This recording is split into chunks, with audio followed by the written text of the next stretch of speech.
여러분, 절정은 분명히 느껴지는데 정작 밖으로 나오는 것은 딱 한 방울 뿐이라면 그건 결코 단순한 노화라고 넘길 수 있는 문제가 아닙니다.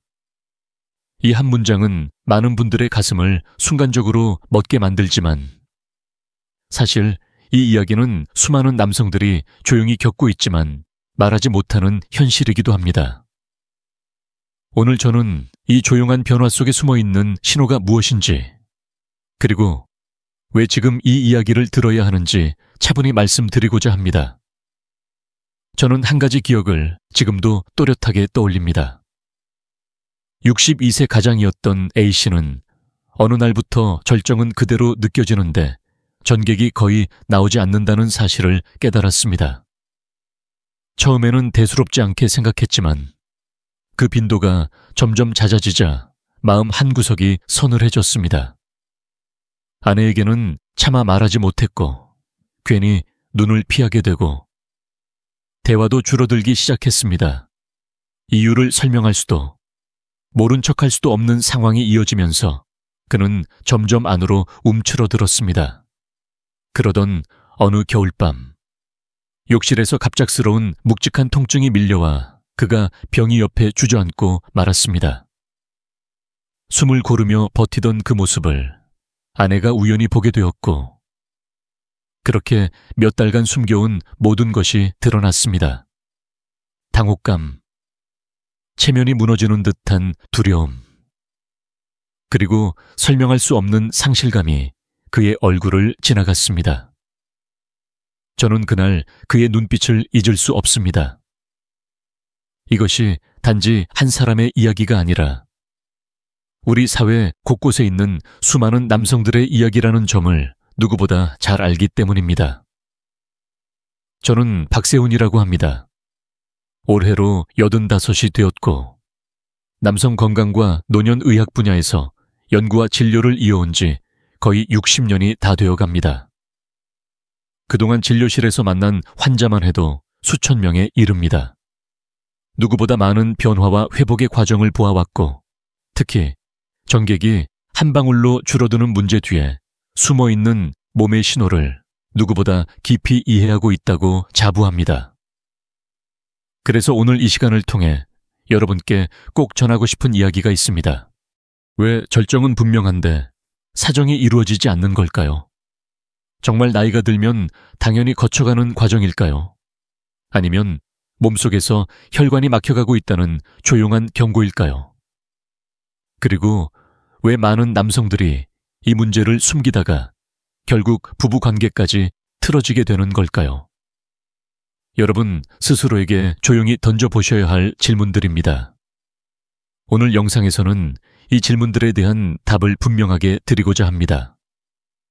첫째, 전객 감소가 의미하는 몸속의 경고 신호가 무엇인지. 둘째, 22일이라는 짧지 않은 시간 동안 몸의 흐름과 기능을 되살릴 수 있는 과학적 로드맵이 어떤 것인지. 셋째, 몸의 변화뿐 아니라 부부간 감정적 거리를 회복하는 방법이 왜 중요한지. 이 세 가지는 단순한 정보가 아니라 앞으로의 삶을 바꾸는 열쇠가 될 수 있는 내용들입니다. 자, 그럼 본격적으로 시작하기 전에 먼저 많은 분들이 헷갈려하는 정상적인 노화와 병적 신호의 차이부터 차분히 짚어보겠습니다. 이 구분을 알게 되는 순간 여러분은 그동안 놓쳤던 몸의 조용한 속삭임을 비로소 들을 수 있게 될 것입니다. 여러분, 나이가 들면 몸의 여러 기능이 조금씩 변하는 것은 자연스러운 일입니다. 그래서 많은 분들이 전객이 예전만큼 많지 않다는 걸 느끼면서도 세월이니까 하고 대수롭지 않게 넘기십니다. 그런데 여기서 꼭 짚고 넘어가야 할 점이 하나 있습니다. 정상적인 노화로 인한 변화와 몸이 위험 신호를 보내는 병적인 변화는 분명히 다릅니다. 이 차이를 아시는 것만으로도 앞으로의 삶의 질이 완전히 달라질 수 있습니다. 정상적인 노화의 경우 변화는 아주 천천히 서서히 진행됩니다. 예전보다 양이 조금 줄었다고 느끼더라도 기본적인 배출은 되고 묵직한 통증이나 갑작스러운 불편감은 거의 없습니다. 부부 관계 후에도 몸이 크게 힘들지 않고 일상생활에도 큰 영향을 주지 않습니다. 쉽게 말해 나이가 들면서 머리카락이 조금 휘어지는 것처럼 속도가 느리고 몸이 적응할 수 있는 정도의 변화인 것이지요. 하지만 병적인 감소는 양상이 전혀 다릅니다. 어느 날부터 유난히 양이 확 줄어든다든지 절정은 분명히 느끼는데 정작 밖으로 거의 나오지 않는다든지 혹은 딱 한 방울만 간신히 떨어지는 느낌이 반복된다면 이것은 단순한 세월의 문제가 아니라 몸 어딘가에서 균형이 무너졌다는 신호일 가능성이 큽니다. 더구나 그 과정에서 아랫배가 묵직하게 당긴다든지 사정 직전이나 직후에 눌리는 듯한 불편감, 통증, 압박감 같은 것이 동반된다면 이미 몸은 꽤 강하게 지금 나를 좀 들여다봐달라고 말하고 있다고 보셔야 합니다. 제가 진료실에서 만난 많은 분들이 이렇게 말씀하셨습니다. 박사님, 느낌은 있는데 나오는 건 거의 없어요. 그냥 헛도는 것 같습니다. 겉으로 보기에는 그냥 한번 웃고 넘길 얘기처럼 들릴 수 있지만 당사자에게는 자존심과 연결된 아주 민감한 문제입니다. 그래서 더더욱 티내지 않고 혼자 끙끙 앓다가 몸과 마음, 부부 관계까지 한꺼번에 무너지는 경우를 저는 수없이 보아왔습니다. 전객은 단순히 어딘가에서 만들어져 나오는 것이 아닙니다. 전립선, 정낭, 고환, 골반적은 그리고 이 모든 곳으로 피를 보내고 신호를 전달하는 혈관과 신경이 서로 정교하게 맞물려야 비로소 한 번의 사정이 이루어집니다. 다시 말해, 전객은 남성 몸의 여러 시스템이 함께 고생해서 만들어낸 결과물입니다. 그런데 절정의 느낌은 그대로인데 결과로 나오는 것은 한 방울 수준이라면 그건 이 시스템들 가운데 한두 군데만 문제가 있는 것이 아니라 여러 기능이 동시에 약해지고 있을 가능성이 높습니다. 그래서 저는 이 문제를 단순히 양의 문제라고 보지 않습니다. 몸 전체가 보내는 종합적인 신호라고 이해해야 합니다. 그럼에도 불구하고 많은 남성분들은 이렇게 생각합니다. 나이 들면 다 그렇지. 그래도 아직 발기는 되니까 괜찮은 거 아닌가요? 조금 쉬면 나아지겠지요. 이런 말들은 스스로를 위로하기에는 편하지만 의사 입장에서 보면 참 안타까운 생각들입니다. 발기가 된다고 해서 안심할 문제가 아니고 몇 달, 몇 년을 그냥 지켜보다가 뒤늦게 병원에 오시는 분들 중 적지 않은 분들이 이미 심장이나 뇌혈관 쪽에도 부담이 상당히 누적되어 있는 상태로 발견됩니다. 처음에는 단지 한 방울뿐인 허무한 순간으로 느껴졌을지 모르지만 그 이면에는 혈류 저하, 전립선 기능 저하, 호르몬 변화가 함께 자리하고 있는 경우가 많습니다. 그래서 저는 오늘 이 영상을 보시는 여러분께 꼭 말씀드리고 싶은 것이 있습니다. 나이 탓이라고만 생각하고 지나치면 몸이 보내는 가장 중요한 초기 신호를 놓쳐버릴 수 있습니다. 우리가 자동차를 탈 때 엔진 경고등이 켜지면 바로 정비소를 찾지 않습니까? 그냥 시간 지나면 꺼지겠지 하고 무시하지 않지요. 그런데 정작 내 몸에서 켜지는 경고등에는 너무 무심한 경우가 많습니다. 특히 남성성과 연결된 문제일수록 인정하고 싶지 않아서 더 외면하게 됩니다. 그렇다면 구체적으로 어떤 변화들이 이제는 그냥 넘기면 안 되는 단계라는 뜻일까요? 제가 진료실에서 반복해서 보는 5가지 경고 신호가 있습니다. 첫째, 절정을 분명히 느끼는데 정작 사정이 거의 되지 않거나 아무것도 나오지 않는 상태가 반복될 때입니다. 둘째, 사정 순간이나 그 직후에 아랫배나 회음부 쪽에 묵직한 통증, 꽉 눌리는 듯한 불평함이 자주 느껴질 때입니다.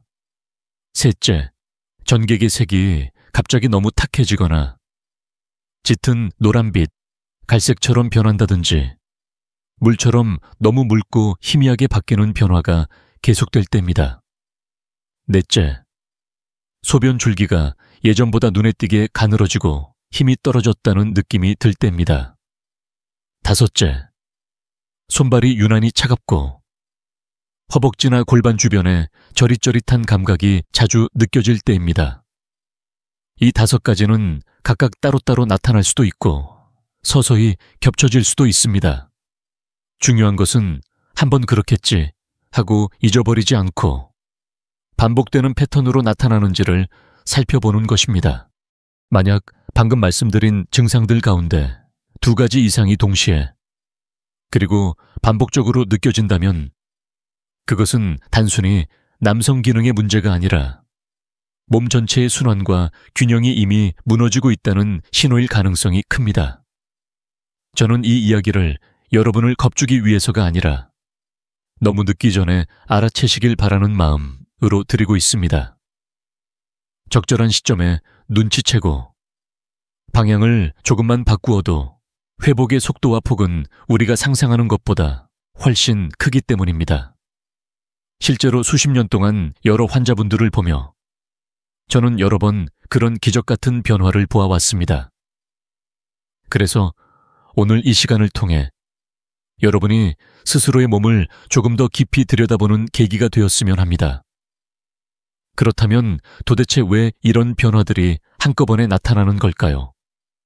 절정은 분명한데 배출은 부족하고 통증과 허무함이 함께 찾아오는 이 현상의 뿌리는 어디에서 시작되는 걸까요?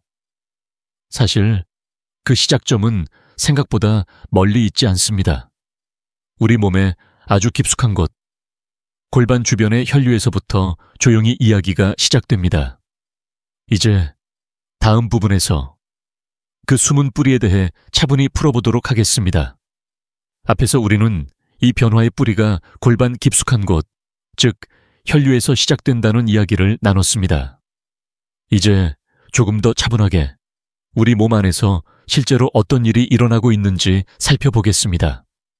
어려운 의학 용어를 늘어놓으려는 것이 아니라 여러분께서 스스로의 몸을 이해하시도록 돕기 위한 설명이라고 생각해 주시면 좋겠습니다. 우리 몸의 전립선과 정낭은 마치 작은 공장처럼 하루에도 수없이 일하는 기관입니다. 이 공장이 움직이기 위해서는 무엇보다도 충분한 피가 들어와야 합니다. 피는 산소와 영양분을 실어 나르고 노폐물을 다시 가져가는 물줄기 같은 존재입니다. 이 흐름이 부드럽게 이어질 때는 전객이 만들어지는 속도도, 농도도, 배출하는 힘도 자연스럽게 유지됩니다. 그런데 이곳으로 향하는 혈액이 점점 줄어들면 처음에는 속도가 느려지고 그 다음에는 만들어지는 양이 줄고 결국은 밖으로 밀어낼 힘까지 약해져 버립니다. 겉으로 보이는 건 단지 양이 줄었다는 현상일 뿐이지만 그 뒤에서는 여러 과정이 동시에 힘을 잃어가는 것이죠. 그렇다면 왜 이 중요한 혈류가 막히기 시작할까요? 이유는 생각보다 우리 일상 가까이에 있습니다. 먼저 가장 흔한 원인은 오래 앉아있는 생활입니다.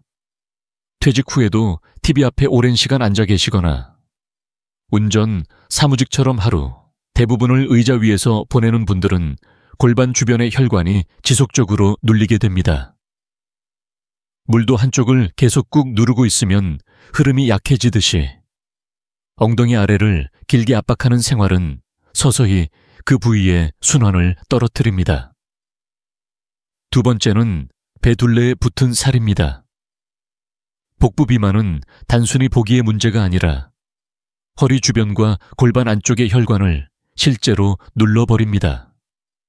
배가 앞으로 나오면 허리와 골반이 함께 당겨지고 그 안에 지나가는 혈관들도 좁아지기 쉽습니다. 그 결과 아래쪽으로 흘러가야 할 혈액이 충분히 도달하지 못하고 결국 전립선과 정낭이 굶주린 상태가 됩니다. 세 번째는 운동 부족입니다. 엉덩이 근육과 허벅지, 회음부 주변의 근육은 혈액을 끌어올리고 밀어주는 펌프 역할을 합니다. 그런데 걷는 시간은 줄고 계단 대신 엘리베이터만 타고 다리를 크게 움직일 일이 거의 없다 보면 이 근육들이 빠르게 약해집니다. 펌프가 약해지면 물이 잘 돌지 않듯이 근육이 힘을 잃으면 골반 혈류도 자연스럽게 떨어집니다. 네 번째는 스트레스입니다. 눈에 보이지는 않지만 마음이 늘 긴장된 상태에 있으면 우리 몸의 혈관은 조금씩 오그라듭니다. 불안, 화, 걱정이 쌓이고 쌓이면 몸은 비상 상황이라고 판단하고 혈관을 조이며 에너지를 아끼려 합니다. 이 상태가 하루 이틀이 아니라 수년간 이어지면 특히 미세한 혈관들부터 탄력을 잃고 굳어지기 시작합니다. 그 미세한 혈관들이 모여 있는 곳이 바로 전립선과 골반 주변입니다. 다섯 번째는 높은 혈당입니다. 혈액 속에 당이 계속 많으면 혈관벽이 점점 상처를 입고 딱딱해집니다. 처음에는 아무 느낌이 없다가도 어느 순간부터 혈관이 더 이상 예전처럼 부드럽게 늘어났다 줄어들지 못합니다. 작은 관에 끈적한 것이 계속 흐르면 안쪽 벽이 점점 상하는 것과 비슷합니다. 이렇게 굳어진 혈관은 더 이상 아래쪽까지 충분한 피를 보내기 어렵습니다. 여섯 번째는 높은 콜레스테롤과 지방입니다. 기름기가 많은 음식, 야식, 기름진 술안주가 오랫동안 쌓이면 혈관 안쪽에 지방 찌꺼기가 들러붙습니다. 그러면 혈관의 속이 좁아지고 피가 지나갈 수 있는 길은 더욱 가늘어집니다. 좁아진 길을 통해서는 예전과 같은 속도로 예전과 같은 양의 피를 보내기 힘듭니다. 심장, 뇌뿐 아니라 골반의 작은 혈관들도 같은 영향을 받습니다. 마지막 일곱 번째는 수면 부족입니다. 잠은 몸이 스스로를 회복하는 시간입니다.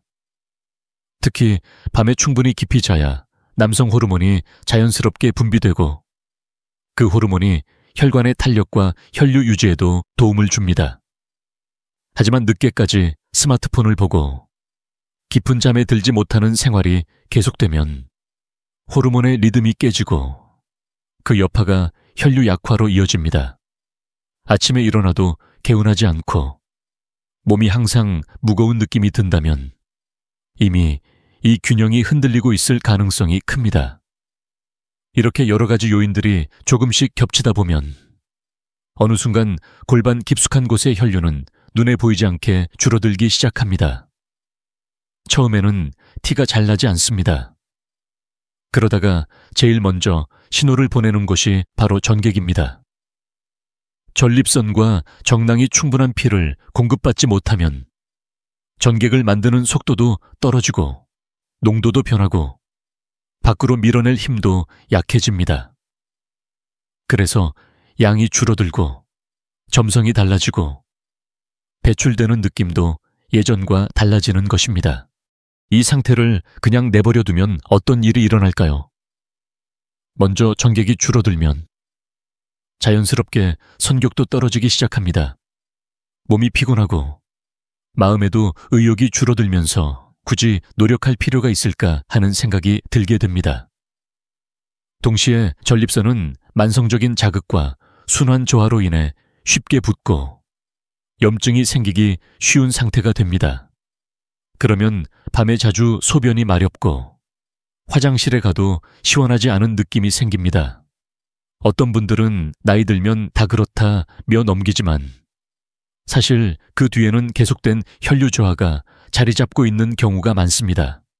더 나아가 골반 주변에서 시작된 혈관 문제는 거기서만 끝나지 않습니다. 한 사람의 몸 안에서 혈관은 모두 연결되어 있습니다. 아래쪽에서 좁아지고 굳어지는 혈관은 언젠가 심장과 뇌를 향하는 길에서도 같은 문제를 일으킬 수 있습니다. 그래서 저는 전객 감소, 전립선 기능 저하 같은 문제를 단순히 한 부위에 부위의 불편함이 아니라 전신순환의 위험 신호로 봅니다. 또 하나 중요한 점은 이런 혈류 저하가 오래 갈수록 발기력도 서서히 약해진다는 것입니다. 혈관이 충분히 열려야 그 안으로 피가 들어가고 그래야 단단하게 유지될 수 있습니다. 그런데 길이 막혀 있으면 아무리 마음은 준비가 되어 있어도 몸이 끝까지 따라오지 못합니다. 이 상황이 반복되면 남성은 자신감이 떨어지고 부부 관계를 피하게 되고 결국 관계 자체가 멀어지는 악순환이 시작됩니다. 이야기가 조금 길어졌지만 제가 이렇게 차근차근 설명드리는 이유는 단 하나입니다.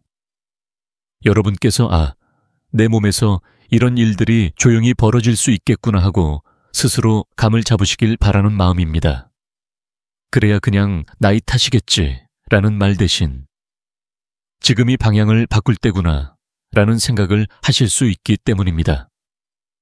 하지만 말과 이론만으로는 아직 충분하지 않습니다. 실제로 이 혈류의 막힘이 한 사람의 삶에 어떤 변화를 가져오는지, 그리고 방향을 돌렸을 때 어떤 회복이 가능한지, 살아있는 사례를 통해 보는 것이 훨씬 더 마음에 와닿습니다. 그래서 다음 부분에서는 제가 진료실에서 만났던 한 환자의 이야기를 여러분과 나누어 보려고 합니다. 제가 오늘 여러분께 꼭 들려드리고 싶은 한 사람의 이야기가 있습니다. 지금 말씀드릴 이분은 68세 남성이었고 처음 저를 찾아왔을 때의 표정이 아직도 기억에 남아 있습니다. 어디가 특별히 아프다고 말하지는 않았지만 얼굴빛이 늘 피곤해 보였고 말끝마다 요즘은 도무지 힘이 나질 않습니다라는 한숨이 묻어나 있었습니다. 처음 병원을 찾은 이유는 남성 문제 때문이 아니었습니다. 가슴이 답답하다기보다는 이유 없이 숨이 차고 조금만 걸어도 쉽게 지치고 아침에 일어나도 개운한 느낌이 없다는 것이었습니다. 정기 검진 겸 심장 상태를 한번 점검해보고 싶다고 조심스럽게 의사를 찾은 것이었죠. 겉으로 보기엔 건강해 보였지만 저는 그분의 어깨가 조금 과하게 축 처져 있는 것을 느꼈습니다. 문진을 하다가 저는 조심스럽게 물었습니다. 혹시 부부관계나 남성기능 쪽에서도 예전과 다른 점을 느끼신 적이 있습니까? 잠시 머뭇거리던 그분은 작은 목소리로 이렇게 털어놓았습니다. 박사님, 사실 나온다고 말하기도 민망할 만큼 거의 없습니다. 그냥 느낌만 있는 날이 더 많습니다. 너무 오래 숨기고 혼자 걱정해온 티가 나는 쑥스러움과 체념이 섞인 목소리였습니다. 그래서 저는 심장과 혈관 상태를 함께 살펴보자고 제안했습니다. 기본적인 혈액 검사와 심전도, 그리고 심장 CT와 혈관 상태를 확인해 보았지요. 검사를 해보니 심장으로 가는 큰 혈관뿐 아니라 골반 주변, 특히 아래쪽으로 이어지는 혈류에도 분명한 이상 신호가 보였습니다. 의학적인 용어로 복잡하게 설명할 수도 있겠지만 쉽게 말해서 아래로 흘러가야 할 피가 예전만큼 부드럽게 흐르지 못하고 있다는 의미였습니다. 이 결과를 보여드리며 저는 이렇게 말씀드렸습니다. 선생님, 이건 단지 남성 기능만의 문제가 아닙니다. 몸 전체의 순환이 함께 약해지고 있다는 신호입니다. 전객이 줄어든 것도 사실은 그 흐름의 마지막 단계에서 나타난 결과일 뿐입니다. 그 말에 그분은 잠시 말을 잃고 검사 결과지를 바라보다가 아주 낮은 목소리로 그래서 요즘 이렇게 늘 피곤했던 걸까요? 라고 되물었습니다. 그동안의 일상을 조금 더 들어보니 그림이 더 명확해졌습니다. 퇴직 후 TV 앞에 앉아있는 시간이 길어졌고 운동 습관은 거의 사라졌습니다. 배는 어느새 불룩 나왔고 살이 찌면서 예전보다 숨이 더 가빠졌습니다. 밤에는 자주 깨고 새벽에 한번 눈을 뜨면 다시 깊이 잠들기 어려웠다고 합니다. 부부 관계는 서서히 줄어들었고 어느 순간부터는 아내의 눈을 제대로 마주치는 것조차 어색해졌다고 털어놓았습니다. 무엇보다 그의 마음이 많이 위축되어 있었습니다. 남자로서 끝난 건 아닐까 하는 생각을 들키기 싫어서 그냥 피곤한 척, 모른 척 지내왔습니다. 이 한마디 속에 그간의 두려움과 부끄러움, 그리고 말 못하는 서운함이 모두 담겨 있었습니다. 저는 그분께 분명하게 말씀드렸습니다. 지금 상태는 위기이기도 하지만 동시에 기회이기도 합니다. 아직 몸이 버티고 있을 때 신호를 알아차리셨으니까요. 방향만 잘 바꾸면 충분히 좋아질 수 있습니다. 그 다음부터는 구체적인 실천이 중요했습니다.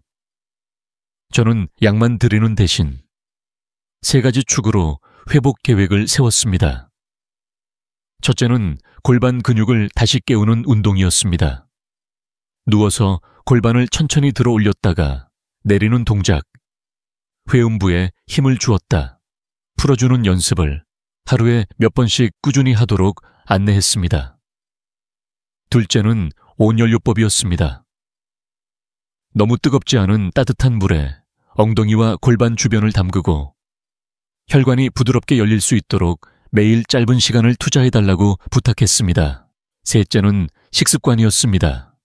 기름진 안주와 밤늦은 술자리를 줄이고 대신 혈관에 도움이 되는 채소와 과일, 견과류, 그리고 적절한 단백질 위주의 식사로 서서히 바꿔나갔습니다. 처음 한두 주는 눈에 띄는 변화가 없어 보였습니다. 그분도 솔직히 이게 과연 효과가 있을까 하는 의심이 들었다고 합니다. 하지만 저는 몸은 느리지만 분명히 변화를 쌓고 있다고 여러 번 강조했습니다. 약을 한 알 먹는다고 단숨에 해결되는 문제가 아니라 수십 년간 굳어온 길을 조금씩 다시 여는 과정이기 때문입니다. 3주쯤 지났을 때 그분의 표정이 조금 달라졌습니다. 박사님, 요즘은 아침에 일어날 때 예전보다 몸이 덜 무겁습니다. 걷기도 조금 더 수월해졌고요. 숨이 차는 정도도 줄었다고 했습니다. 그리고 6주가 되었을 때 그는 살짝 수줍은 듯한 미소를 지으며 이렇게 말했습니다. 예전과 딱 같다고 말할 수는 없지만 그래도 이제는 분명히 나오고 있습니다. 통증도 거의 느끼지 않고요. 전객의 양이 분명히 늘어났고 그 과정에서 느끼는 묵직한 불평함이 줄어들었다는 것이었습니다. 무엇보다 반가운 변화는 부부 관계였습니다. 그분은 조용히 털어놓았습니다. 그동안 제가 피하기만 해서 아내도 서운해하면서도 아무 말 못하고 참고 있었던 것 같습니다. 그런데 요즘은 같이 산책도 나가고 이런저런 이야기를 다시 나누게 되었습니다. 저를 보는 아내 얼굴이 예전보다 훨씬 부드러워졌습니다. 몸의 흐름이 바뀌면서 마음의 흐름도 함께 풀리기 시작한 것입니다. 이분의 사례는 우리에게 중요한 사실을 알려줍니다. 전객이 줄어드는 문제는 단지 침실 안에서만 벌어지는 작은 일이 아닙니다. 심장과 뇌로 가는 피의 흐름, 온몸을 돌고 있는 순환 상태와 긴밀하게 연결된 거울과도 같습니다. 그리고 방향을 조금만 바꾸어도 비교적 짧은 시간 안에 몸과 마음, 관계까지 함께 변할 수 있다는 가능성을 보여줍니다. 저는 이 이야기를 통해 여러분께 2가지를 꼭 전하고 싶습니다. 첫째, 혼자서 두려워만 하고 미루다 보면 몸과 관계 모두가 더 멀어질 수 있다는 것. 둘째, 너무 늦지 않은 시점에 신호를 알아채고 몸의 흐름을 되돌리려는 노력을 시작하면 생각보다 훨씬 많은 것이 회복될 수 있다는 것입니다. 이분이 68세의 나이에도 다시 변화를 경험할 수 있었다면 지금 이 영상을 보고 계신 여러분에게도 분명히 길은 열려 있습니다. 그렇지만 안타깝게도 이렇게 기회를 잡는 분들만 있는 것은 아닙니다. 많은 남성들이 이런 신호를 느끼면서도 오히려 문제를 더 악화시키는 행동을 무의식적으로 반복합니다. 이제 다음 부분에서는 그 잘못된 습관들이 무엇인지 하나씩 짚어보려고 합니다. 지금부터 드리는 말씀은 조금 불편하게 들리실 수도 있지만 저는 이 부분을 꼭 짚고 넘어가야 한다고 생각합니다. 많은 남성분들이 몸에서 이상 신호를 느끼면서도 그것을 바로잡기보다는 오히려 더 나쁜 방향으로 밀어붙이는 선택을 하곤 합니다. 의도는 어떻게든 예전처럼 돌아가 보고 싶다는 간절함이지만 그 방법이 잘못되면 몸은 더 지치고 회복의 길은 더 멀어집니다. 오늘은 그 중에서도 특히 자주 반복되는 4가지 실수를 천천히 나누어 말씀드리고자 합니다. 첫 번째 실수는 전객을 더 많이 나오게 하려고 자극을 점점 강하게 만드는 것입니다. 마음속에는 이런 생각이 있습니다. 자극이 약해서 잘 안 나오는 거니까 조금만 더 세게, 조금만 더 강하게 하면 괜찮아지지 않을까. 그래서 시간도 길어지고 압박도 세지고 자극의 강도도 점점 올라갑니다. 처음에는 그런 방식이 효과가 있는 것처럼 느껴질 수도 있습니다. 하지만 우리 몸의 신경은 아주 섬세해서 지나치게 강한 자극이 반복되면 점점 둔해지고 지칩니다. 쉽게 말해, 늘 크게 소리를 지르면 어느 순간 그 소리가 더 이상 크게 들리지 않는 것과 같습니다. 그렇게 되면 쾌감도 줄어들고 배출을 조절하는 신경과 근육도 제 역할을 하기 어려워집니다. 결과적으로는 더 세게, 더 오래를 시도할수록 오히려 배출력은 약해지고 나중에는 아무리 힘을 줘도 시원한 느낌을 얻기 어려워집니다. 저는 이런 분들을 볼 때마다 억지로 채찍을 더 세게 휘두르는 대신 말이 쉴 수 있는 환경을 만들어 주셨으면 하는 마음이 듭니다. 두 번째는 오래 참는 것이 좋다는 오해입니다. 젊을 때부터 어디선가 들은 이야기 혹은 인터넷에서 본 글 때문에 일부러 오랜 기간 배출을 미루는 분들이 있습니다. 아껴두었다가 한 번에 크게 쓰면 더 좋다는 식의 생각이지요. 그런데 몸 안에서 일어나는 일은 전혀 그렇지 않습니다.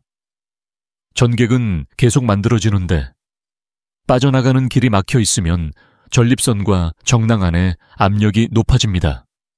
마치 물을 빼지 않고 계속 채우기만 하는 탱크처럼 결국 안쪽 벽이 늘 긴장된 상태에 놓이게 됩니다. 이 상태가 길어지면 전립선에는 염증이 생기기 쉬워지고 묵직한 불편감과 통증, 소변 문제까지 함께 찾아오기 시작합니다.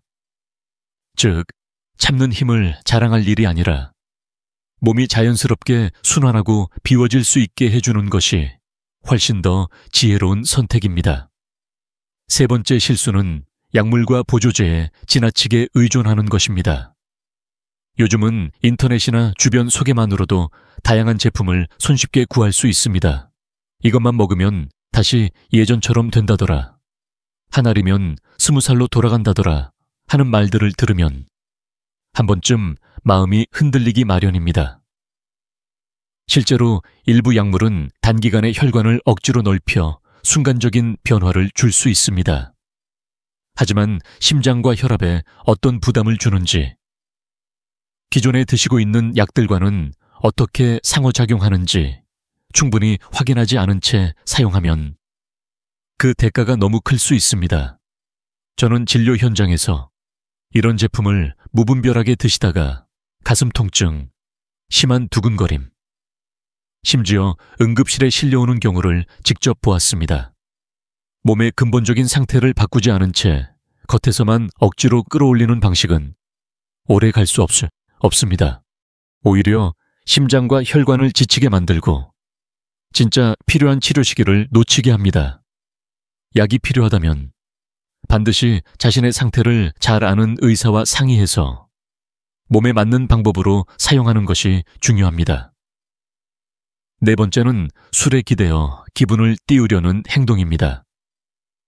긴장이나 어색함을 풀기 위해 혹은 스스로 느끼는 부족함을 감추기 위해 술을 찾는 분들이 적지 않습니다. 한 잔 마시면 몸이 좀 풀리겠지, 기분이 올라야 잘 되지 않겠나 하는 생각으로 시작됩니다. 하지만 술은 일시적으로 기분을 들뜨게 할 수는 있어도 혈관에는 정반대의 작용을 합니다. 처음에는 조금 따뜻해지는 느낌이 들 수 있지만 시간이 지나면 오히려 혈관이 수축하고 혈압과 맥박이 불안정해지면서 아래쪽으로 가는 혈류는 더 약해집니다.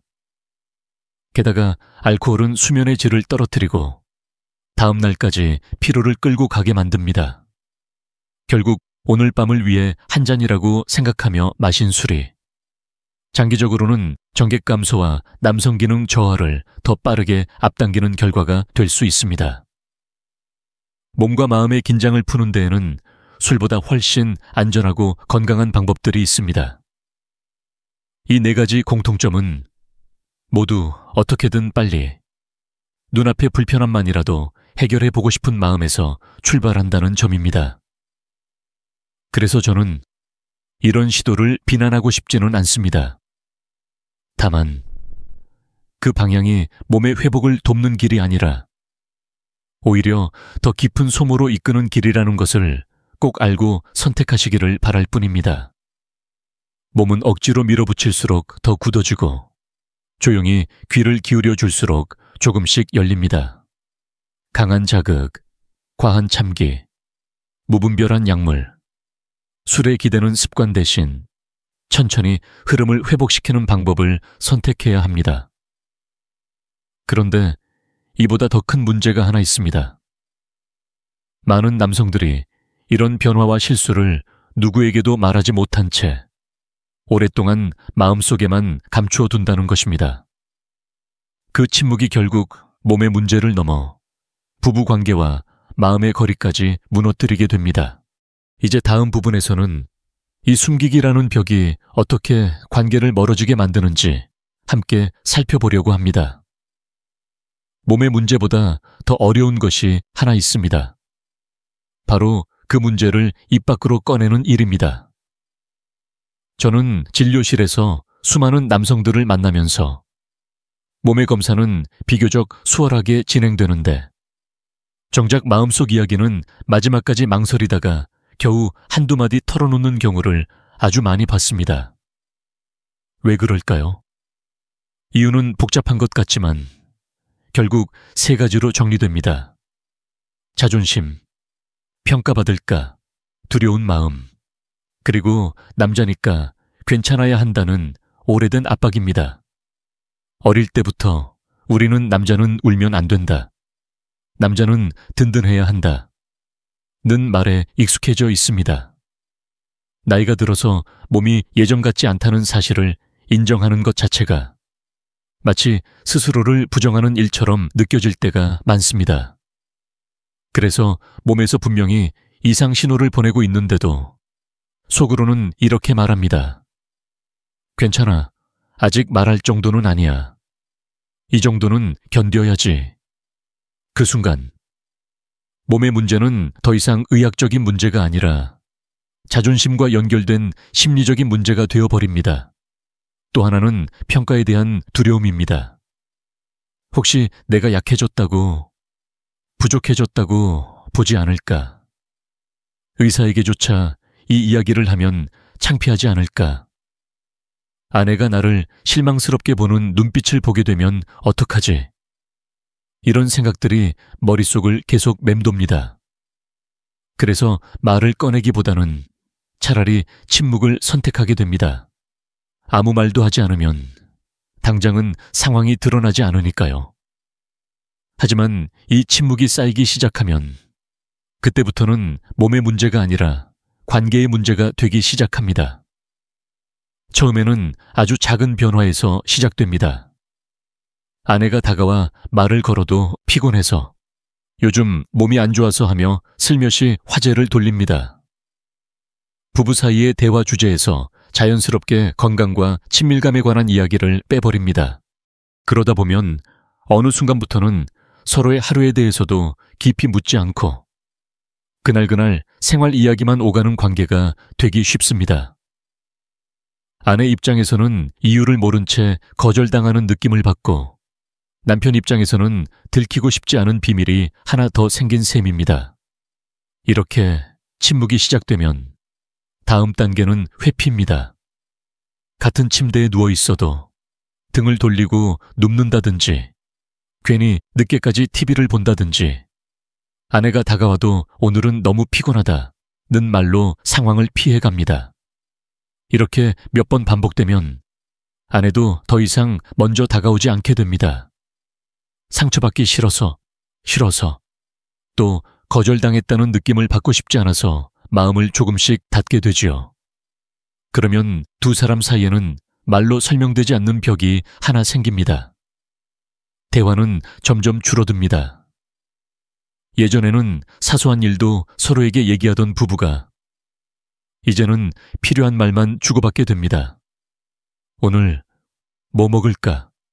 약은 챙겨 먹었어 정도의 말만 오가는 경우가 많습니다. 상대방에 대해 궁금한 것이 없어서가 아니라 말을 꺼냈다가 또 어색해질까봐 차라리 묻지 않는 쪽을 택하게 됩니다. 그러다 보면 이 사람과 나는 이제 예전 같지 않다는 체념이 마음 한구석에 자리 잡습니다. 체념이 자리를 잡으면 감정의 거리는 더욱 멀어집니다. 특별히 싸우지 않았는데도 함께 웃는 시간이 줄어들고 기념일도 대충 넘기게 되고 서로의 눈을 바라보는 순간이 드물어집니다. 부부라는 이름으로 한 집에 살고 있지만 마음속에서는 점점 룸메이트에 가까운 사이로 멀어지는 것이지요. 안타까운 것은 이 모든 시작이 사실 몸의 변화를 혼자 감추려는 선택에서 비롯되는 경우가 많다는 점입니다. 제가 기억하는 한 분이 있습니다. 70세 남성이었는데 겉으로 보기에는 깔끔하고 건강해 보이는 분이었습니다. 그런데 진료실 의자에 앉는 순간 깊은 한숨을 내쉬며 이렇게 말했습니다. 박사님, 언제부턴가 아내와 할 말이 없어졌습니다. 그냥 같이 밥 먹고 같은 집에 있을 뿐이지요. 조금씩 이야기를 나누다 보니 이분 역시 몇 년 전부터 전객이 거의 나오지 않고 밝기도 예전 같지 않다는 사실을 알고 있었습니다. 하지만 그 사실을 단 한 번도 아내에게 말해 본 적이 없었습니다. 아내는 이유를 모르니 그 나름의 결론을 내렸습니다. 이 사람이 이제 나에게 관심이 없구나. 다른 데 마음이 가 있나 보다. 마음속 서운함이 쌓이면서 둘 사이에는 보이지 않는 냉전이 이어졌습니다. 큰 소리로 싸운 적도 없는데 서로에게 점점 말을 아끼게 되고 함께 있는 시간이 불편해지기 시작한 것입니다. 남편은 몸이 따라주지 않아서 피하는 것뿐이었고 아내는 더 이상 사랑받지 못한다고 느끼는 서로에게 너무나 안타까운 오해가 쌓여만 갔습니다. 결국 그분은 혼자 감당할 수 없다는 생각에 상담을 신청했습니다. 저는 먼저 그분의 몸 상태를 확인했고 혈류와 전립선, 전반적인 순환 상태에 대해 설명해 드렸습니다. 그리고 조심스럽게 제안했습니다. 선생님, 용기를 조금만 내서 이 이야기를 아내분께도 나누어 보시겠습니까?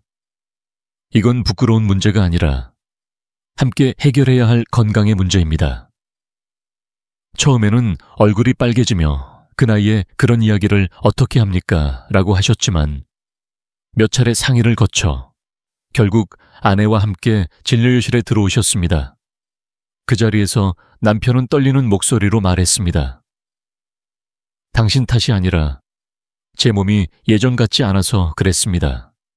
미안해서, 그리고 부끄러워서 피한 겁니다.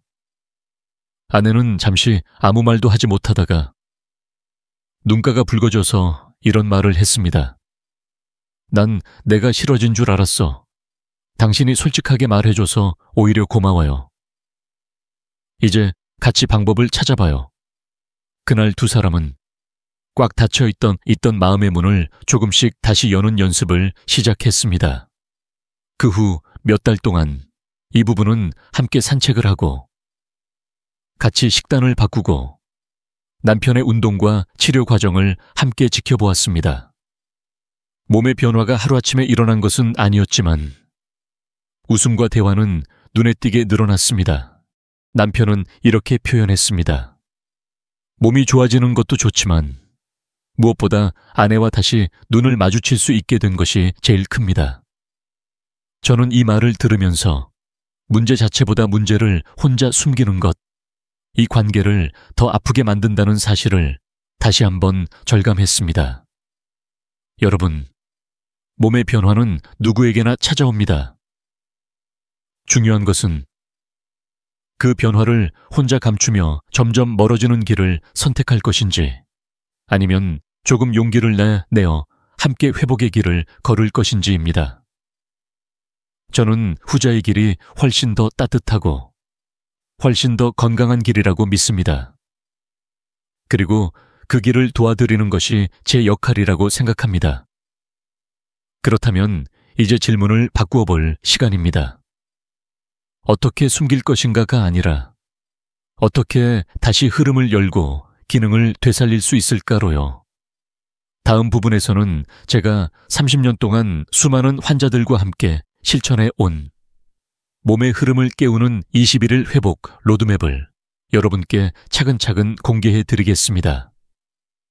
이제부터는 조금 더 구체적으로 어떻게 다시 흐름을 열 것인가에 대해 말씀드리겠습니다. 제가 진료실에서 수많은 분들과 함께 실천해 온 방법은 거창한 비법이 아니라 몸이 스스로 회복할 수 있도록 도와주는 아주 기본적인 것들입니다. 첫 주와 둘째 주는 특히 흐름을 깨우고 길을 넓히는 시간이라고 생각하시면 좋겠습니다. 약이 아니라 내 몸 안에 잠들어 있던 힘을 깨우는 준비 단계이지요. 먼저 1주차입니다. 이 시기의 목표는 복잡하지 않습니다. 막혀있던 모세혈관에 다시 숨을 불어 넣는다. 이 한 가지입니다. 그러기 위해 제가 가장 먼저 권하는 것이 골반 들어올리기 운동입니다. 방법은 생각보다 단순합니다. 바닥이나 침대 위에 편안히 누워 무릎을 세우고 발바닥을 바닥에 붙입니다. 숨을 천천히 내쉬면서 엉덩이를 바닥에서 살짝 들어 올립니다. 이때 허리를 과하게 꺾는 것이 아니라 배꼽 아래의 깊은 곳과 엉덩이 주변이 함께 올라가는 느낌을 떠올리시면 좋습니다. 중요한 것은 어디에 힘을 주느냐입니다. 많은 분들이 허리 힘으로만 들어 올리려다가 금방 허리가 뻐근해집니다. 그렇게 하시면 안 됩니다.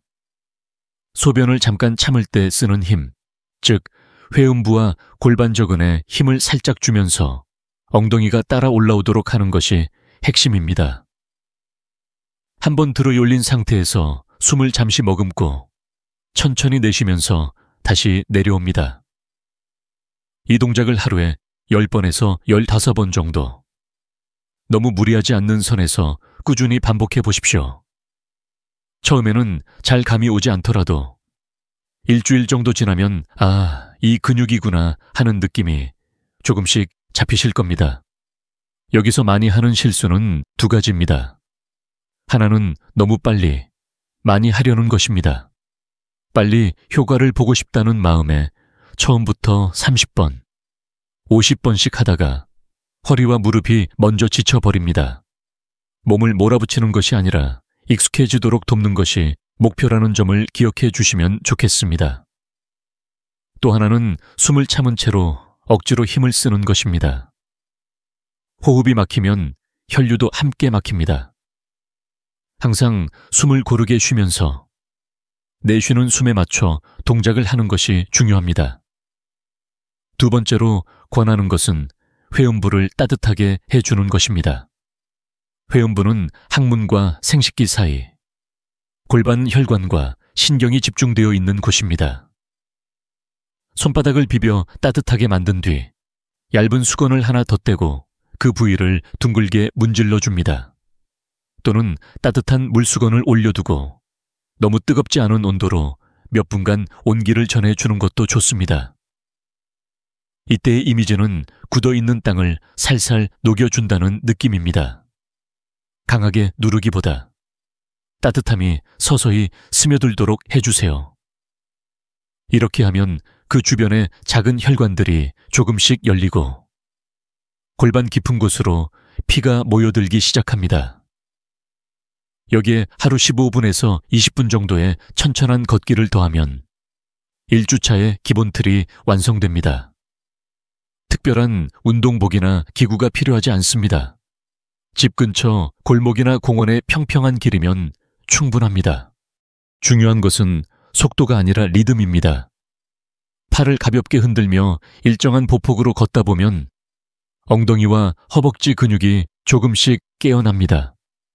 이 근육들이 바로 골반으로 피를 끌어올리는 펌프 역할을 하기 때문에 이 단순한 걷기가 생각보다 큰 힘을 발휘합니다. 가능하다면 매일 비슷한 시간대에 자신의 호흡을 느끼며 걸어보시기를 권합니다. 이렇게 일주일을 보내고 나면 몸이 눈에 띄게 달라지지 않았다고 느끼실 수도 있습니다. 그러나 걱정하지 마십시오. 이 시기는 몸 안의 길을 다시 닫고 막혀있던 수도관을 서서히 청소하는 준비 단계입니다.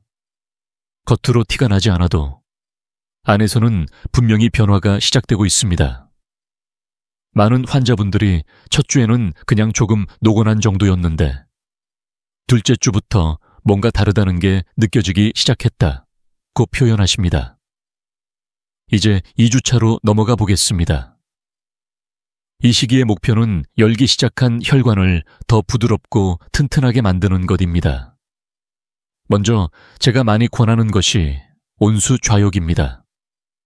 너무 뜨겁지 않은 대략 38, 40도 정도의 따뜻한 물을 대야나 좌욕기에 받습니다. 물의 높이는 엉덩이와 회음부가 충분히 잠길 수 있을 정도면 됩니다.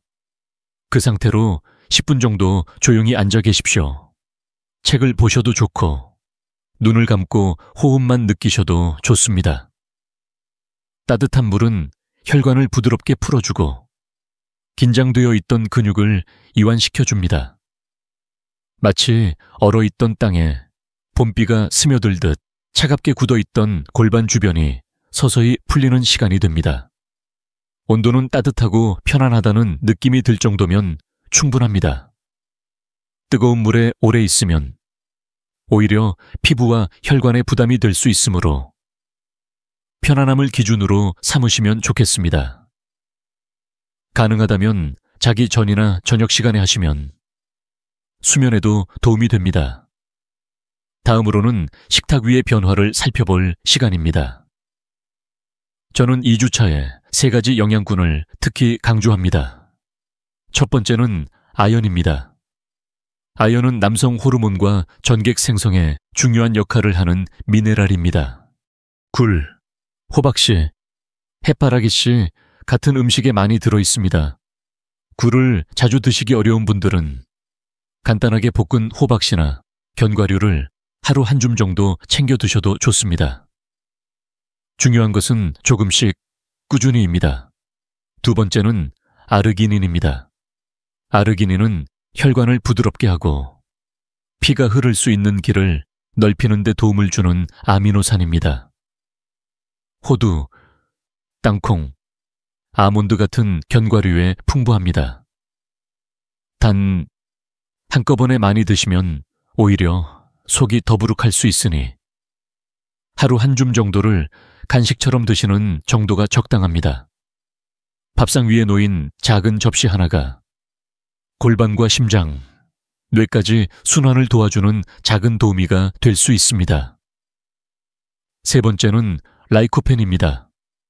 라이코펜은 토마토에 많이 들어있는 성분으로 특히 전립선 건강에 도움이 되는 것으로 알려져 있습니다. 생토마토도 좋지만 기름에 약간 익혔을 때 몸에서 흡수되는 양이 더 늘어납니다. 토마토를 잘게 썰어 올리브유나 식용유에 가볍게 볶거나 토마토 소스를 이용해 간단한 반찬을 만들어 보셔도 좋습니다. 매일 조금씩이라도 익힌 토마토를 식탁 위에 올려두는 습관이 전립선과 혈관을 지키는 든든한 버팀목이 되어줍니다. 이 세 가지를 더하면서 동시에 줄여야 할 것도 있습니다. 바로 당분이 많은 음식, 과한 술, 기름진 음식입니다. 달콤한 간식과 음료, 잦은 술자리, 튀긴 음식과 야식은 모두 혈관의 안쪽 벽을 지치게 만듭니다. 저는 환자분들께 이렇게 말씀드립니다. 완전히 끊으라는 말이 아니라 내가 내 혈관에게 조금 더 친절해져 보자는 제안입니다. 하루에 마시던 술 한 잔을 이틀에 한 번으로 줄이고 탄산 음료 대신 따뜻한 차를 한 번 더 선택하는 것, 튀김 대신 구이나 찜을 선택하는 것. 이 작은 선택들이 모여서 2주차의 몸을 완전히 다르게 만들어줍니다. 1주차와 2주차를 이렇게 보낸 뒤 많은 분들이 공통적으로 말씀하시는 것이 있습니다. 예전보다 다리가 덜 무겁고 아침에 일어날 때 몸의 느낌이 조금 달라졌습니다. 이는 단순한 기분의 변화가 아니라 실제로 몸 안의 흐름이 변하고 있다는 신호일 가능성이 큽니다. 아직 모든 것이 회복된 것은 아니지만 분명히 방향은 바뀐 것입니다. 이제 길을 열고 혈관을 부드럽게 만드는 준비가 어느 정도 갖추어졌습니다. 다음 단계에서는 이렇게 살아난 흐름을 바탕으로 감각과 기능을 더 깊이 회복시키는 3주차의 과정을 함께 살펴보겠습니다. 이제 3주차입니다. 앞선 2주 동안 우리는 막혀있던 길을 살살 열어주고 굳어있던 혈관과 근육을 다시 깨우는 준비를 해왔습니다. 3주차는 그 위에 기능과 감각을 다시 세밀하게 조율하는 시간이라고 생각하시면 좋겠습니다. 단순히 피가 흐르기만 하는 것이 아니라 몸이 그 흐름을 제대로 느끼고 순간순간에 맞게 반응할 수 있도록 돕는 단계입니다. 먼저 골반저근을 조금 더 정교하게 쓰는 연습부터 해보겠습니다. 1주차에서 했던 기본적인 골반 들어올리기가 땅을 고르고 길을 닦는 작업이었다면 3주차의 고급 골반적은 운동은 그 길을 따라 물이 일정한 속도로 흐르도록 밸브를 조절하는 작업과 비슷합니다. 방법은 어렵지 않습니다. 의자에 바르게 앉거나 누운 자세에서도 할 수 있습니다. 먼저 편안히 숨을 들이마시면서 골반 주변 힘을 완전히 풀어줍니다. 그리고 숨을 천천히 내쉬면서 소변을 살짝 참는 느낌으로 회음부에 힘을 줍니다. 이때 배와 엉덩이에 힘을 잔뜩 주기보다 몸 안 깊은 곳 한 점에 조용히 힘이 모이는 느낌을 떠올려 보시면 좋겠습니다. 힘을 준 상태에서 천천히 셋을 세어봅니다. 하나, 둘, 셋. 그리고 다시 숨을 들이마시면서 힘을 풀어줍니다. 이 수축과 이완을 한 세트로 보고 하루에 10세트 정도를 목표로 해보세요. 너무 무리하지 않는 선에서 아침과 저녁으로 나누어 해도 좋습니다. 중요한 것은 힘을 얼마나 세게 주느냐가 아니라 호흡과 함께 부드럽게 조절할 수 있느냐입니다. 이렇게 하면 골반저근이 단순히 꽉 조이는 근육이 아니라 상황에 따라 섬세하게 반응할 수 있는 조절 장치로 다시 태어나게 됩니다. 이때 주의하실 점이 몇 가지 있습니다. 얼굴과 어깨, 목에 힘이 들어가기 시작하면 이미 과한 힘을 쓰고 있다는 신호입니다. 몸의 위쪽이 잔뜩 긴장하면 아래쪽 혈류는 오히려 방해를 받습니다. 입가를 살짝 풀고 어깨를 내려놓고 숨이 부드럽게 오가는 상태를 유지하는 것이 좋습니다. 또 너무 자주, 너무 오래 하려고 하기보다 매일 조금씩, 하지만 꾸준히라는 원칙을 지키는 것이 중요합니다. 몸은 강한 자극보다 일정한 리듬을 더 잘 기억합니다. 3주차에는 이 고급 골반적인 운동에 더해 간단한 요가 동작을 함께 해보시면 도움이 됩니다. 제가 자주 권하는 동작이 브리지와 버터플라이입니다. 브리지는 등을 바닥에 대고 눕고 무릎을 세운 뒤 엉덩이를 들어 올리는 동작입니다. 앞서 말씀드린 골반 들어 올리기와 비슷하지만 이번에는 골반저근의 수축과 엉덩이, 허벅지 뒤쪽 근육의 힘을 함께 느껴보려고 하는 것입니다. 숨을 들이마신 뒤 내쉬면서 천천히 엉덩이를 들어 올립니다. 이때 허리만 꺾는 것이 아니라 발바닥과 어깨 사이에 부드러운 다리가 하나 놓인다는 느낌으로 몸 전체가 부드러운 곡선을 그리게 하면 좋습니다. 그 상태로 두세 번 숨을 고르게 쉬었다가 다시 천천히 내려옵니다. 버터플라이는 앉아서도 누워서도 할 수 있습니다.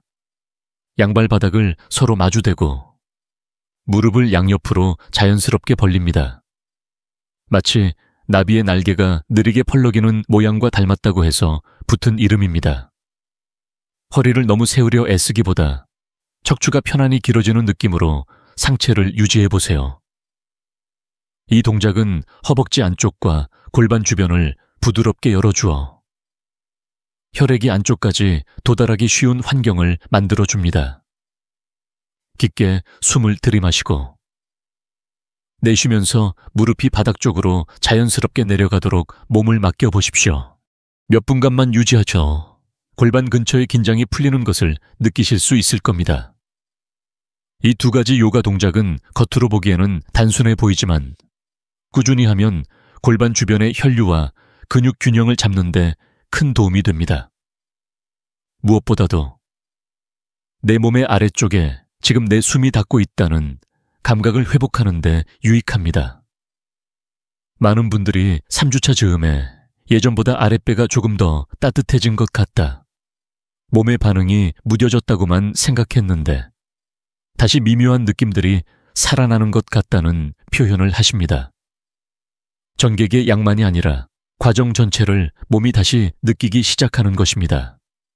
그리고 3주차에서 빼놓을 수 없는 것이 하나 더 있습니다. 바로 수면입니다. 앞선 2주 동안 우리가 낮 시간에 몸의 길을 열고 혈관을 부드럽게 만들었다면 이제는 밤 시간에 몸이 스스로 회복할 수 있도록 환경을 만들어줘야 합니다. 우리 몸의 호르몬은 대부분 밤에, 특히 깊은 잠을 자는 동안 조용히 분비됩니다. 남성 호르몬 역시 예외가 아닙니다. 아무리 낮에 운동과 식단을 잘 챙겨도 밤에 잠을 토막내어 자거나 새벽까지 화면을 보며 긴장된 상태로 있다 보면 몸이 회복할 틈을 갖지 못합니다. 그래서 저는 3주차에 들어서면 꼭 수면 루틴을 하나 정해보시라고 권합니다. 예를 들어 밤 11시 이전에는 꼭 누워서 불을 끈다. 잠들기 전 30분 동안은 TV나 스마트폰 대신 책을 읽거나 조용한 음악을 듣는다. 와 같은 약속입니다. 잠자기 직전까지 자극적인 콘텐츠를 보고 밝은 화면에 눈을 고정하고 있으면 뇌는 아직도 낮이 계속되는 줄 알고 깊은 잠으로 내려가지 못합니다. 대신 조용한 호흡, 스트레칭, 온수 좌욕 이후에 포근한 감각으로 하루를 마무리하면 몸은 이제 회복할 시간이라는 신호를 받습니다. 수면 시간을 일정하게 유지하는 것도 아주 중요합니다. 하루는 10시간, 다음 날은 4시간, 그 다음 날은 새벽까지 깨어있는 생활 패턴은 몸의 리듬을 완전히 흐트러뜨립니다. 물론 살다 보면 일정이 어긋날 때도 있겠지만 가능하다면 대체로 비슷한 시간에 자고 일어난다는 큰 틀을 유지해보세요. 며칠만 지나도 아침에 느끼는 피로도가 달라지고 낮에 몸이 요구하는 휴식의 방식도 조금씩 바뀌는 것을 경험하실 수 있을 것입니다. 이렇게 3주차를 지나면서 많은 분들이 말씀하시는 변화가 있습니다. 예전보다 몸의 반응이 자연스러워졌다. 전객이 거의 없던 때와는 분명히 다른 느낌이다. 행위 자체만이 아니라 그 과정에서 오는 만족감이 달라졌다는 표현들입니다. 지구력, 즉 끝까지 버티는 힘도 조금씩 달라지지만 저는 그보다 과정을 느끼는 힘, 이 회복되는 것이 더 중요하다고 생각합니다. 몸이 스스로의 흐름을 다시 느끼고 거기에 맞춰 자연스럽게 반응할 수 있게 되는 것. 그것이 진정한 기능 회복의 핵심입니다. 물론 3주라는 시간은 기적을 강요하는 마법 숫자가 아닙니다. 사람마다 몸 상태가 다르고 회복 속도도 다릅니다. 어떤 분은 3주 안에 뚜렷한 변화를 느끼기도 하고 어떤 분은 조금 더 긴 시간이 필요하기도 합니다. 중요한 것은 내 몸을 밀어붙이는 마음이 아니라 내 몸과 함께 걸어가는 마음입니다. 우리가 지금 하고 있는 이 모든 노력은 몸에게 아직 포기하지 않았다는 메시지를 전하는 행위이기도 합니다. 이제 우리는 몸의 흐름과 기능을 어느 정도 다시 세워가는 길 위에 서게 되었습니다. 하지만 여기서 한 가지를 잊지 말아야 합니다. 몸이 회복되는 것만으로는 충분하지 않습니다. 마지막 퍼즐은 바로 감정의 회복입니다. 몸의 흐름이 조금씩 돌아오고 반응이 이전과 달라지는 것을 느끼기 시작하면 많은 남성분들이 마지막에 부딪히는 벽이 하나 있습니다. 바로 이 이야기를 아내에게 어떻게 꺼내야 할까 하는 문제입니다. 몸이 회복되는 과정은 그래도 방법이 눈에 보이는데 마음과 관계를 다시 열어가는 일은 훨씬 더 어렵게 느껴지지요. 그래서 많은 분들이 끝까지 혼자 감당하려고 합니다. 왜 그럴까요? 가장 큰 이유는 자존심입니다. 평생 가족을 책임지고 어떤 상황에서도 버텨온 자신이 예전 같지 않다는 사실을 인정하는 것 자체가 너무 아프게 느껴집니다. 내가 약해졌다는 걸 스스로 말해야 한다니 하는 생각이 목까지 차오르면서 말이 쉽게 나오지 않습니다. 여기에 약한 남자로 보일까봐, 실망스러운 남편으로 기억될까봐 하는 두려움이 겹치면 차라리 아무 말도 하지 않는 쪽을 선택하게 됩니다. 말하지 않으면 적어도 체면은 지킬 수 있을 것 같기 때문입니다. 하지만 제가 오랫동안 부부들을 지켜보며 느낀 점은 남성들이 두려워하는 그 지점이 사실은 부부가 다시 가까워질 수 있는 출발점이기도 하다는 것입니다. 많은 남성분들은 아내가 완벽한 기능, 예전 그대로의 나를 원할 것이라고 생각합니다. 그래서 조금이라도 부족하다고 느끼는 순간 그 사실이 들킬까봐 숨기기 바쁩니다. 그런데 상담실에서 아내분들을 따로 만나 이야기를 들어보면 대부분 이렇게 말씀하십니다. 기능이 완벽하길 바라는 게 아니라 남편이 혼자 끙끙 앓지 않았으면 연 좋겠어요. 왜 나에게 말해주지 않았는지가 더 서운해요. 여성들이 진짜로 원하는 것은 정답을 가진 완벽한 남편이 아니라 함께 고민하고 해결책을 찾아가려는 동반자입니다. 남편이 모든 걸 혼자 책임지려다 결국 마음의 문까지 닫아버릴 때보다 부족하고 서툴더라도 솔직하게 마음을 나눌 때 훨씬 더 큰 신뢰와 존중을 느낍니다. 저는 여러 부부의 이야기를 들으면서 아내는 남편의 실패보다 침묵을 더 두려워한다는 것을 많이 보았습니다. 실패는 함께 다시 쓰면 되지만 침묵은 서로를 점점 더 멀어지게 만들기 때문입니다. 그렇다면 어떻게 말을 꺼내야 할까요? 저는 환자분들께 너무 어렵게 생각하지 말고 딱 이 정도 문장부터 시작해 보시라고 말씀드립니다. 여보, 요즘 몸이 예전 같지 않아. 나도 많이 당황스럽고 미안한 마음이 커. 그렇지만 포기하고 싶지는 않아. 그래서 오늘부터는 함께 해결해보고 싶어.